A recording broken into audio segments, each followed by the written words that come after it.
Hi friends, ನಮಸ್ಕಾರ ಎಲ್ಲರಿಗೂ. ರಂಜೂಸ್ homely ಫುಡ್ಗೆ ಎಲ್ಲರಿಗೂ ಸ್ವಾಗತ.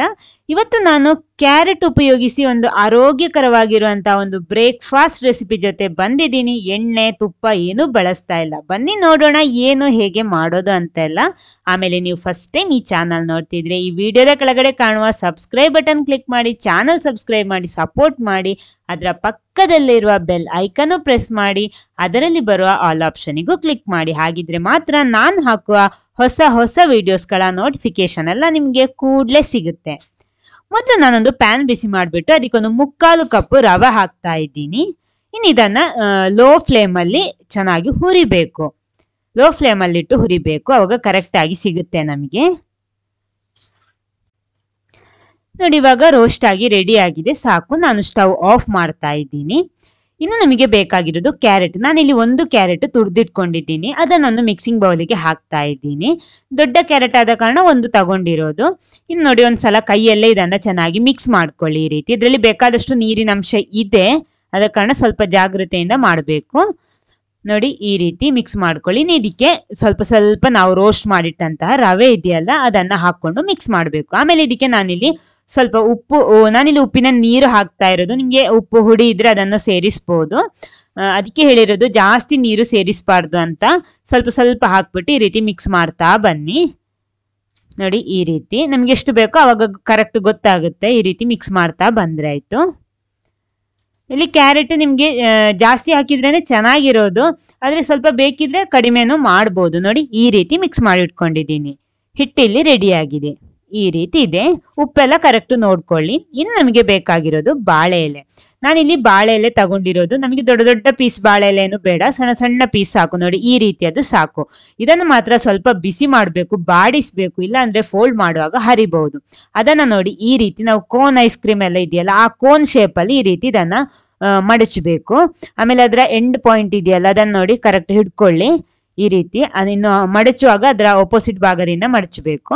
ಇನ್ನು ಇದರ ಒಳಗಡೆ ನಾವು ರೆಡಿ ಮಾಡಿಟ್ಟಂತಹ ಹಿಟ್ಟು ಇದೆಯಲ್ಲ ಅದನ್ನ ತುಂಬಿಸ್ಬೇಕು. ಈ ರೀತಿ ಟೈಟ್ ಮಾಡಬಾರ್ದು, ಲೂಸ್ ಆಗಿಯೇ ಬಿಡಬೇಕು, ಟೈಟ್ ಮಾಡಬಾರ್ದು. ಹಾಕ್ಬಿಟ್ಟು ಬಿಟ್ರೆ ಆಯ್ತು, ಅಮರಿಸೋದೇನು ಬೇಡ. ಇನ್ನು ನೋಡಿ, ಈ ರೀತಿ ಮೊದಲು ಫೋಲ್ಡ್ ಮಾಡಬೇಕು, ಮಡಚಬೇಕು. ಆಮೇಲೆ ಸೈಡಿಂದಲೂ ಅದನ್ನ ಮಧ್ಯಕ್ಕೆ ಮಡಚ್ಕೊಳ್ಳಿ. ಈ ರೀತಿ ಮಡಚಬೇಕು.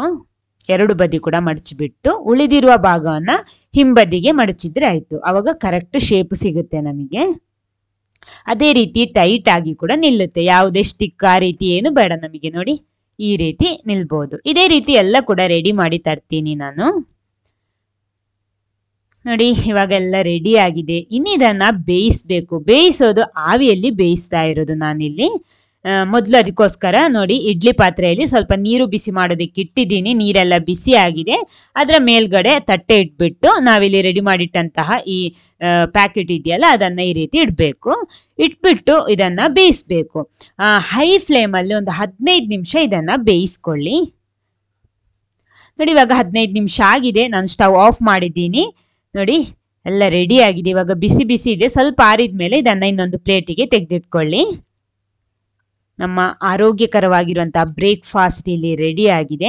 ಆಮೇಲೆ ಇದು ಬಾಳೆ ಎಲೆಯಲ್ಲೇ ಮಾಡ್ಬೇಕಂತೇನಿಲ್ಲ, ನನ್ನ ಹತ್ರ ಬಾಳೆ ಎಲೆ ಇತ್ತು, ಆದ ಕಾರಣ ಮಾಡಿದ್ದೀನಿ. ಅಂದ್ರೆ ಬಾಳೆ ಎಲೆಯಲ್ಲಿ ಮಾಡಿದ್ರೆ ಪುನಃ ಕೂಡ ಹೆಲ್ದಿಯಾಗಿ ಆರೋಗ್ಯಕರವಾಗಿ ಸಿಗುತ್ತೆ ನಮಗೆ. ಇಲ್ಲಾಂದ್ರೆ ನಮಗೆ ಇಡ್ಲಿ ಪಾತ್ರೆಯಲ್ಲೇ ಮಾಡ್ಬೋದು, ಗೆರಟೆ ಆ ರೀತಿ ಯಾವ್ದ್ರಲ್ಲಿ ಬೇಕಿರೋ ಮಾಡ್ಬೋದು ನಮಗೆ. ನೋಡಿ, ಓಪನ್ ಮಾಡ್ತಾ ಇದ್ದೀನಿ. ನಮ್ಮ ಆರೋಗ್ಯಕರವಾಗಿರುವಂತಹ ರವೆ ಮತ್ತು ಕ್ಯಾರೆಟ್ ಬಳಸಿ ಮಾಡಿರುವಂತಹ ಒಂದು ಪುಟ್ ಅಂತ ಹೇಳ್ಬೋದು. ನೋಡಿ, ಈ ರೀತಿ ಇದೆ. ನೋಡಿ ಎಷ್ಟು ಚೆನ್ನಾಗಿದೆ ಅಂತಂದ್ರೆ ನಾವು ಬಾಳೆ ಎಲೆಯಲ್ಲೇ ಮಾಡಿರೋದ್ರಿಂದ ಪುನಃ ಕೂಡ ಹೆಲ್ದಿ ಆಗಿರುತ್ತೆ. ಎಣ್ಣೆ ತುಪ್ಪ ಏನು ಬಳಸಿಲ್ಲ. ಇದು ನಮಗೆ ಹಾಗೆ ಬೇಕಿದ್ರೆ ಹಾಗೆ ತಿನ್ಬೋದು, ಇಲ್ಲ ಅಂದ್ರೆ ನಮ್ಗೆ ಇದ್ರ ಜೊತೆ ಗ್ರೇವಿ ಜೊತೆ ತಿನ್ನೋದಿಕ್ಕೂ ಇದು ಸೂಪರ್ ಆಗಿರುತ್ತೆ. ವೆಜ್ ಗ್ರೇವಿ ಅಥವಾ ನಾನ್ ವೆಜ್ ಗ್ರೇವಿ ಜೊತೆ ತಿನ್ನೋದಿಕ್ಕೂ ಇದು ಸೂಪರ್ ಆಗಿರುತ್ತೆ. ನೋಡಿ, ಈ ರೀತಿ ಇರುತ್ತೆ. ಇದು ಕ್ಯಾರೆಟ್ ಎಲ್ಲ ಹಾಕಿರೋದ್ರಿಂದ ನಮಗೆ ಮಕ್ಕಳಿಗೂ ಬೇಕಾದಷ್ಟು ತಿನ್ಬೋದು, ಯಾವುದೇ ಭಯ ಇಲ್ಲದೆ ಹೆಲ್ದಿ ಆಗಿರುವಂತಹ ಬ್ರೇಕ್ಫಾಸ್ಟ್ ಈ ರೀತಿ ಎಲ್ಲ ಮಾಡಿ ತಿನ್ಬೋದು. ಖಂಡಿತ ಮಿಸ್ ಮಾಡಬೇಡಿ. ಒಂದ್ಸಲ ಈ ರೀತಿ ಟ್ರೈ ಮಾಡಿ, ಟೇಸ್ಟ್ ಮಾಡಿ. ಈ ವಿಡಿಯೋ ನಿಮ್ಗೆ ಇಷ್ಟ ಆದರೆ ಖಂಡಿತ ಲೈಕ್ ಮಾಡಿ, ಎಲ್ಲರ ಜೊತೆ ಶೇರ್ ಮಾಡೋದಕ್ಕೂ ಮರಿಬೇಡಿ. Okay, thank you.